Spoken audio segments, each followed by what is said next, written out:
I'm Kelsey Cook. I'm a stand-up comedian. This is my 15th year of doing comedy. I live in Minnesota now, but I'm from Spokane, Washington originally, and started stand-up when I was in college in Washington.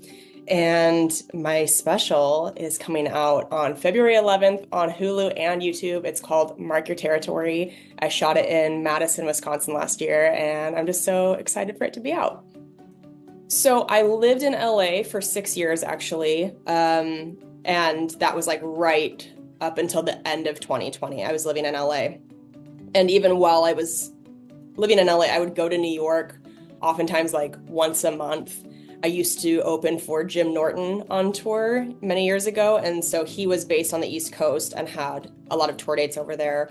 And once I got in, and got like passed at the clubs over there, there was also kind of that feeling of like, oh, I need to stay active in these clubs and get up over here. So I really did the like live in LA for a long time thing, go to New York a lot.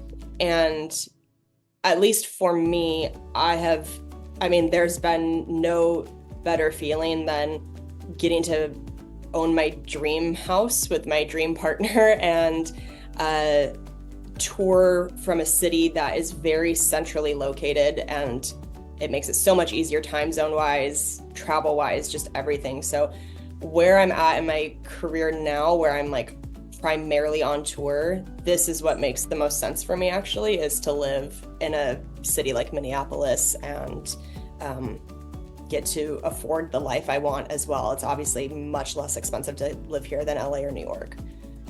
Mark Your Territory, it opens with me talking about moving to Minnesota to live with my boyfriend and kind of like the things you're willing to do for love later in life. Like being in your mid-30s, I feel like if you find the right guy, you will move to Minnesota in the middle of January, which is just like, it's like such a dark time. You're like, I can't believe I'm doing this, but if it's for the right person, you really will.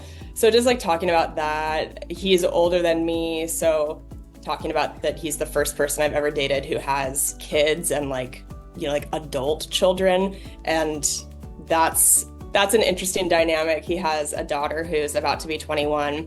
And she had initially followed me on Instagram when me and her dad started dating, but then she realized that I like post clips from my specials or the stage, and I have a joke about how Chad's the first guy I've ever been with who's had a vasectomy, and like finding out like if it's any different. I'm talking about like, does it taste better when there aren't kids in it? And so she let her dad know that she unfollowed me that day. So just stuff like that where you're like, oh, okay, yep, hadn't thought about that, but I totally get it.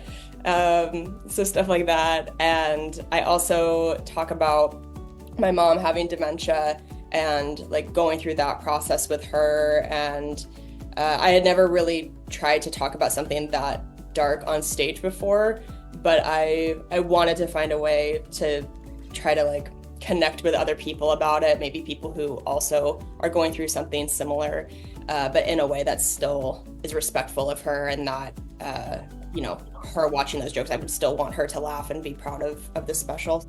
Yeah, my parents having non-traditional careers definitely had an influence on me, but I was kind of against going down that same path initially. Like I went into college thinking I was going to be a high school math teacher at the high school I went to.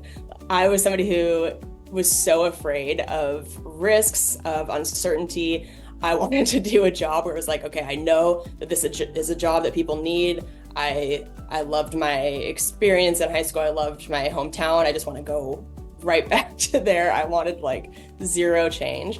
But then I got about halfway through college and I was in like calculus 3 and I just was hating life. It was so miserable. And I was like, okay, this can't be the thing I'm actually supposed to do. So I started doing the open mic in college and then ended up starting a weekly stand-up show there to try to give myself and other, students that were pursuing comedy at that time more of a chance to get more stage time. And my dad, who is like I think between my mom and my dad is the more, like clown-esque of the two in terms of he has so many different weird hobbies. He was actually not super supportive right when I started. And I think it might be because he knew that the non-traditional path could be so hard.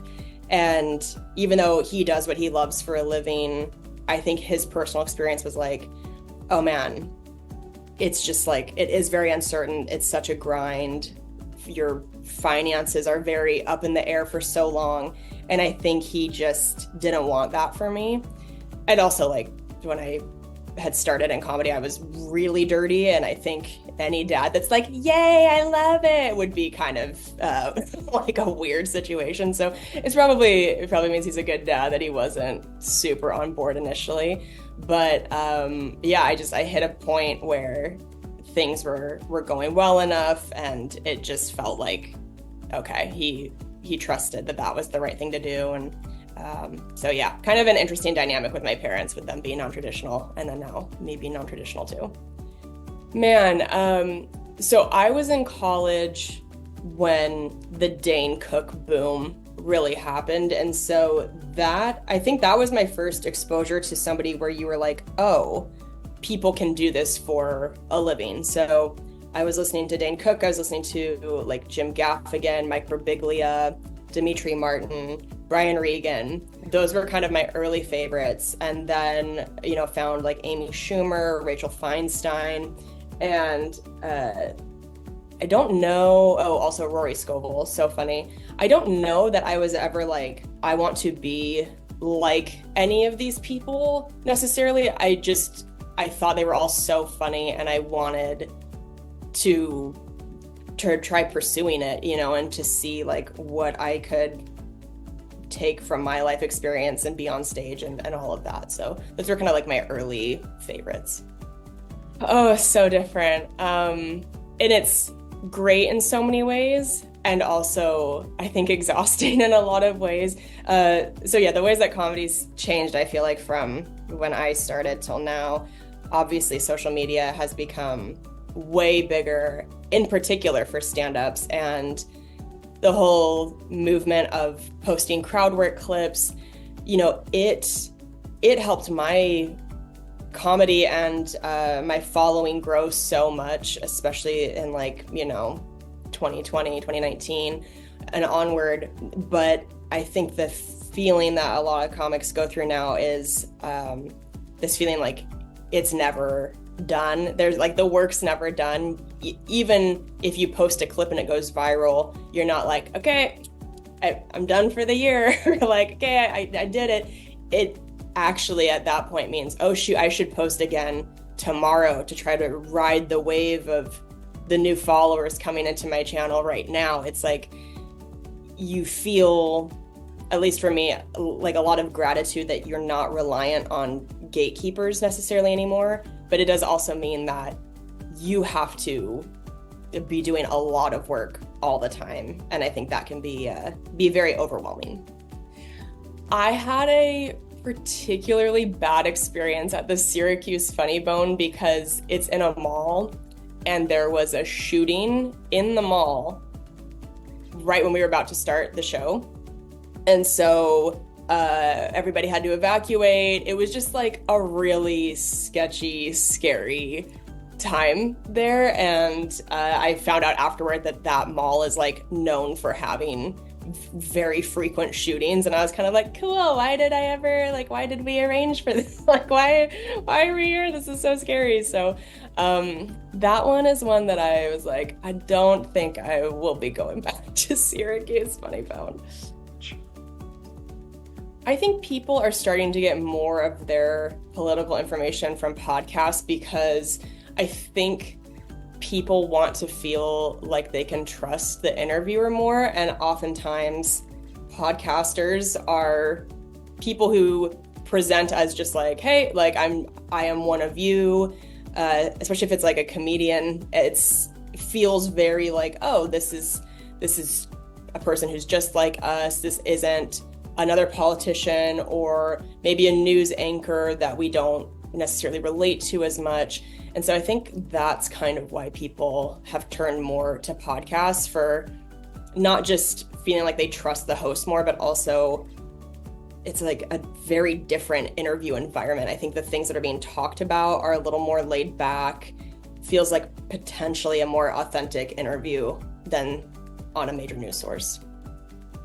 Yeah, I do think that comedy's become a more free medium. I think more than ever, people have been able to find their own fan base, and it doesn't necessarily have to be like, you don't have to be everybody's cup of tea. You don't have to be like universally loved or somebody's taste in comedy, and you can still be extremely successful. I think we're just seeing that more and more. People have a podcast blow up, people have their social media blow up, and a large part of the population might be like, oh, I've never even heard of them, but they have such a huge following in their niche thing that they can, tour all over, they can sell places out, get specials. So I think it is becoming very free, where people can kind of do what they want, say what they want, and their fans will find them.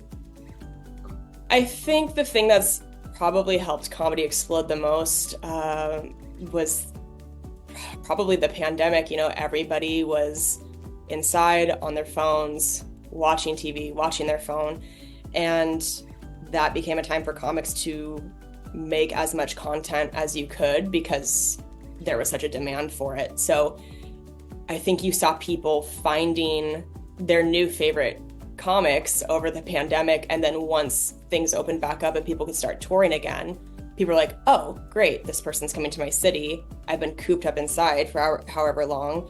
Now I want to go out and do stuff. And so I think a lot of us saw a big touring boom, especially once people could go out and kind of resume normal life again. Is there any change I'd like to see in the comedy scene?